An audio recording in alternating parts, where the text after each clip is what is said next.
So a lot of people that make music think that their sounds, like the sounds that they're using in their songs, don't sound as strong as the songs that they hear on Spotify or on the radio. Do you listen to the radio? I don't know. Probably not. I don't listen to the radio much. I used to. Anyways. And think that those sounds are the big reason why what you're listening to doesn't sound awesome and doesn't make you feel confident in your music or what you're doing. And the reality is, if the composition of your song is strong, nobody cares about those sounds, okay? And the main reason for that is because songs, right, which is the melody and the words, is actually the main thing that lives in people's minds, okay, in the human mind. Because we don't have like a radio. We don't hear the recording of it in our head. This is the difference of a song and a recording of a song. And so most of the time when people are in the computer making their music, trying to find sounds and stuff, I don't have a very clear process for doing that. And because of that, it's very easy to start focusing on a lot of things that are actually not relevant to your song sounding legit or pro or whatever word you would use to where you don't feel very confident with it. And the main reason for that, you may not realize it, but the main reason for that is that your composition of your song isn't strong. And if the composition of the song isn't strong, nothing's going to sound strong. That is the fact.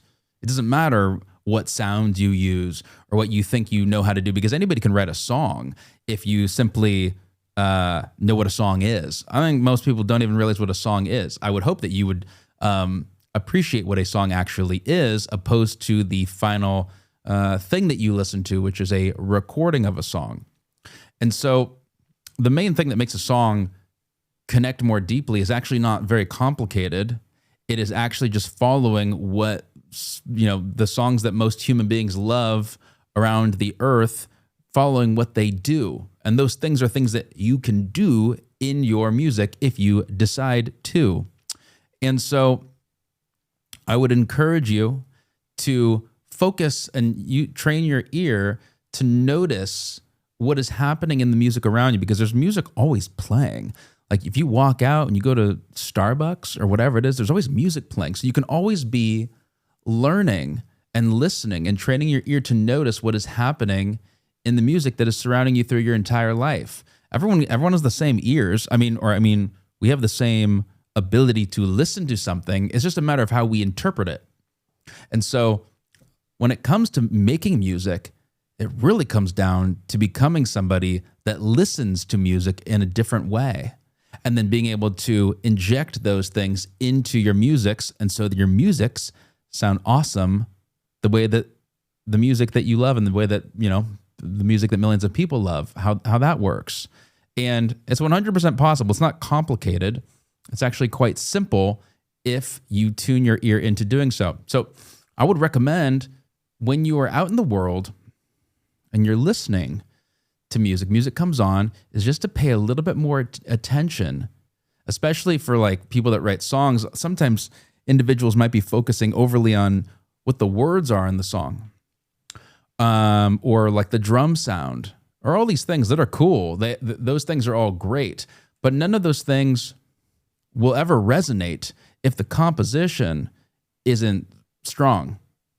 And so it's kind of like, it's this thing that like once if the foundation of the music that you're doing isn't dialed in and feels aimless and is sort of just random and sort of like, I guess we just did this thing, it will always feel weak through the entire process, no matter how big or how cool the sounds are. And you can really sort of easily think about this as like, you can hear a song, a recording of a song play back on an iPhone, and if it does that, you can, and it slams on an iPhone, it will slam a jamma at a festival in front of 100,000 people, because all it's really doing is we're taking this thing that sounds great on an iPhone or in your brain, right? Because you can listen to music in your head.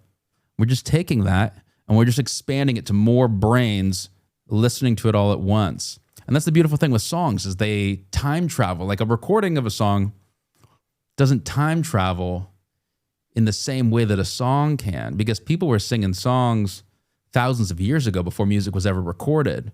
You ever think about that? Songs were written by people that we don't even know thousands of years ago, and people still sing them, and they don't even know who wrote the song and don't even care either. That's how powerful a song is. And so and the thing is, music can be very simple to understand if you understand that it's just all relationships, okay? And this is not stuff that's generally taught by like music theory dorks like Rick Beato or technology people like, there's so much information about everything other than what is actually impactful with your music. And the thing that is truly impactful with it is when your song is strong. When the song is strong, it becomes something that's memorable, and it becomes something that can transcend time. And again, the song is the lyrics and the composition. It's the lyrics and the melody. That's what the song is. It's not the chords. It's not the drums. It's none of that stuff. It's the melody and the words. If you get that dialed in, it'll transfer through time. I first started to learn this because when I would drive around with my dad in our blue caravan, our blue mini Dodge Caravan back in the 90s, we'd always listen to music, and my dad loved very catchy, singable songs. He was obsessed with that because he wrote his own songs, and he wrote his songs for a long time, and then he sort of stopped writing songs. I mean, I think he did. For the most part, he stopped making his music. But the thing is, through the years, my dad passed away when I was 16. Through the years, his music, which is sitting behind me on those tapes, but it's also sitting in my brain. And his songs actually lived inside of my head, and they still do live inside of my head. And the recording of them is not entirely relevant. And so if your music is written in such a way, and sometimes it comes random, sometimes people just have a gift. Like my dad had a gift for that. A lot of people have a gift for it, and then a lot of other people need to learn it. I've had to be intentional with your songwriting, so you actually know what you're doing, and then you can make the things that you love. Then you can make the things that when you listen to them, you say, "Damn, that sounds amazing," and it sounds like the magic. Because making music is truly a magical thing. But when it's done randomly and carelessly, it most of the time, like 99% of the time, just doesn't sound good. It sounds very crappy, and it's not fun to listen to. Listening to things that don't sound like the music you love is like almost irritating, you know? And so it's because it's not done with intention. And once you understand what to listen to inside of songs that you love and songs that millions of people love, you can put those things into your music, like no problem. But if you're not even trying to do that, you're always going to be just shooting in the dark, 100%. This has taken me like years and years and years to figure this out. And the beautiful thing is, many people are very intentional with that. And once you start to notice patterns, especially rhythm patterns and melodic patterns and ways of repeating things inside of songs, you see that those patterns are used all the time. And so I think when it comes to music, it feels very scattered to people because it is assumed to be something that's just pure inspiration. And of course there is inspiration, but there's definitely organization to the chaos, like with anything, you know? And so if you consider those things and you internalize those principles, you can then inject them into your music. And what happens is when you do that, people will just naturally want to sing along, and they'll naturally remember your music. There's been I remember many times walking up to people on the street after music that I had put out years and years after the fact, and they'd be able to just sing the song on the spot. Or you're playing at a show, and people are able to sing the music back to you. They're able to sing the melody or sing along to you, right? If you have your melodies and they're moving all over the place, people can't sing along to that. Get out of here. No way. They can't, because people that listen to music are not Jacob Collier or like Charlie Puth or whatever, that just have like perfect, melody memories. Like, that's not how people listen to music. People are simple, yo. People like to go to shows and get wasted and jump up and down and sing with their friends. If you're making music that they can't do that with, you're just basically fighting. You're just fighting the brain. And especially with a computer, you can just go off the rails. So you can just go crazy off the rails and create music that is that just goes in every single direction. But that's cool. I guess if you're like if you happen to be a what's his name, Frank Zappa, but hey, then you probably already figured this out, right? But if you're watching this video, I'm very doubtful that you have. And so I would encourage taking your ear, and when you hear music, focus in on what the individual is singing. Try to hum along to it. Think about it. Pay attention to it and start to notice, is there a pattern? If you're to listen to the melody and you start to clap it, out. What is that pattern? Because ultimately, at the end of the day, music is all about patterns. It's all about rhythms.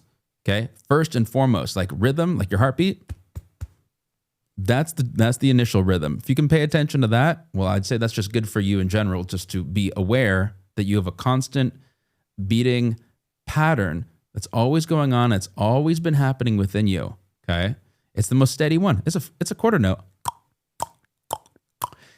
and all the vibes and all the sounds and the words and all that stuff. It has to come and support that, because if you don't lock in to the initial thing that humans resonate with, it makes it so hard for every other thing to resonate with it. You can have like a super emotional performance, and you can have cool kick drum sound and all these other things, but really, they're not going to be remembered, unfortunately. I mean, maybe it is fortunately. I think melody is a beautiful thing to be able to take your words and allow them to be remembered so that you can be remembered through your music. That's a beautiful thing. And so always be thinking about, when you're out in the world and you're listening to music, try to listen like somebody that actually cares about it, and also listen to it like somebody that just wants to vibe out to it. Both things are cool. Just one of them is going to help you in your own music quite a bit more. And being more intentional with how you go about creating your music is going to allow it to transcend time. Transcending time with your music is, I think, is this the coolest thing that can exist. It's the most powerful thing that can exist. And then you can, when you can be singing your own songs in your own mind. And if you are able to do that, other people are able to do that too, right? That's sort of a byproduct of it. And it's a really great way to test to see if something that you're doing is resonating it's just resonating on the internal level, opposed to something that is in the computer screen. The computer has so much that you can do with it that it becomes overwhelming. And on the contrary to that, some people, when they're creating music, are so glued to their instrument that they've normally played with that it makes it challenging to be able to come up with particularly interesting ideas, because they have been doing it in a certain way for a really long time. And if you've been doing something the same way for a very long time, it can be very hard to break that pattern. And so this is all about patterns, breaking patterns and contrasting patterns, repeating patterns. And if you've been doing something the same way for a very long time, changing that method up for doing so can be very helpful, just to be able to see creating music in a different way, through a different lens. And yeah, that's the main thing right there. How do you like this vibe? And so, yeah, I've never been somebody that's been very strong at even hearing notes. It sounds funny to talk about melody quite a bit, but because it's the most powerful thing in the universe and the most powerful thing for your music. That is true. But it is, I'm not even the best at hearing certain notes. Like, I don't have perfect pitch or anything like that. No way. Or even hearing certain harmonies. I'm just a pattern guy. So being able to, that's why drummers have an advantage when it comes to making music, not just making drum parts, because it is so pattern based. And so it's one thing that you can do is by taking patterns with your like drum patterns or any type of rhythmic thing that you can tap out and starting there, opposed to starting with just notes that sound cool or like chords, it can be a lot easier to create something that is simplified and easy to tap out. I like to say clap it out. Like if you can clap it out, you're going to have a lot easier time understanding that. My buddy Isaac, he's a drummer, and we've worked together over a handful of years to take the drumming brain, the simplified drumming brain, and bring that to his way of writing melodies, because it's like, again, when you take these inherent skills that people have to be able to clap Happy Birthday or Twinkle Twinkle Little Star, these very simple songs, you don't need to reinvent the wheel of understanding how to write a melody. You just need to take what you already have within you and simplify it down and utilize that skill for creating in a way that will resonate with more people and also resonate with yourself. And so I think that's where I'm going to wrap this up today and just say, continue creating, focus, listen into the music. And of course, if you want to grab my unforgettable songwriting checklist for free, you can grab it below. And I will see you in the next one.